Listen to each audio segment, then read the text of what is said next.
প্রায় আধা যুগ পর আবারও এক টেবিলে বসতে পারে রুশ প্রেসিডেন্ট ভ্লাদিমির পুতিন ও ইউক্রেন প্রেসিডেন্ট ভলোদিমির জেলেনস্কি। প্রতিবেশী দেশ হলেও যুদ্ধের কারণে বৈরী সম্পর্ক চলছে তাদের মধ্যে। 2.5 বছরের বেশি সময় ধরে চলা যুদ্ধ বন্ধে মার্কিন প্রেসিডেন্ট ডোনাল্ড ট্রাম্পের উদ্যোগে সেই বরফ কিছু গলার সম্ভাবনা দেখা দিয়েছে। আলাস্কায় পুতিনের সাথে বৈঠকের পর ট্রাম্প দাবি করেন আগামী কয়েক সপ্তাহের মধ্যেই বসতে যাচ্ছে পুতিন জেলেনস্কি। আর এই খবরের পরই বৈঠকটি কোথায় অনুষ্ঠিত হবে তা এখন আগ্রহের কেন্দ্রে। ইউরোপের দেশ হাঙ্গেরিকেই দেখা হচ্ছে সম্ভাব্য জায়গা হিসেবে।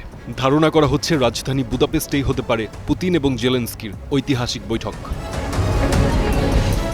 বুদাপেস্টের নাম আলোচনায় আসার অন্যতম কারণ দেশটির প্রধানমন্ত্রী ভিক্টর অরবানের সাথে ট্রাম্পের ফোন আলাপ।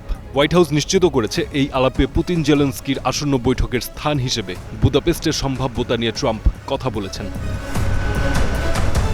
হাঙ্গেরি ইউরোপীয় ইউনিয়ন ও পশ্চিমা সামরিক জোট নেটোর সদস্য দেশ হলেও সেখানে পুতিন নির্বিঘ্নেই যেতে পারবেন, কারণ ইউক্রেনে যুদ্ধাপরাধের অভিযোগে আন্তর্জাতিক অপরাধ আদালত আইসিসির গ্রেপ্তারি পরোয়ানা এখানে কার্যকর নয়, কারণ কয়েক মাস আগেই আইসিসি থেকে বের হয়ে গেছে হাঙ্গেরি। চলতি বছর এপ্রিলে দেশটিতে সফরে যান ইসরায়েল প্রধানমন্ত্রী বেনিয়ামিন নেতানিয়াহু, যার বিরুদ্ধেও আইসিসির পরোয়ানা ছিল।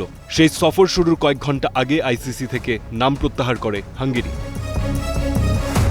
গ্রেপ্তারি পরোয়ানা সংক্রান্ত জটিলতা এড়ানো ছাড়াও বুদাপেস্টকে পছন্দের আরেকটি কারণ থাকতে পারে, তা হল পুতিনের সাথে হাঙ্গেরি প্রধানমন্ত্রীর সম্পর্ক বেশ ভালো। তবে ইউক্রেন বুদাপেস্টকে আলোচনার স্থান হিসেবে মেনে নেবে কিনা তা এখনও স্পষ্ট নয়।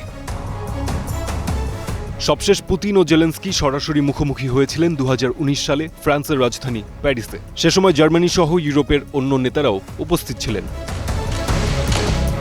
আলোচনার মধ্য দিয়ে সংঘাতের সমাপ্তি নিয়ে দৌড়ঝাঁপের মধ্যেও ইউক্রেনে থেমে নেই রুশ হামলা। গতকালই ইউক্রেনের একাধিক সামরিক লক্ষ্যবস্তুতে আঘাত এনেছে তারা। জ্বালানি সরবরাহ কেন্দ্র, গোলাবারুদ মজুদ এবং ড্রোন কারখানা ধ্বংস ও শতাধিক ড্রোন ভূপাতিতের দাবি করেছে।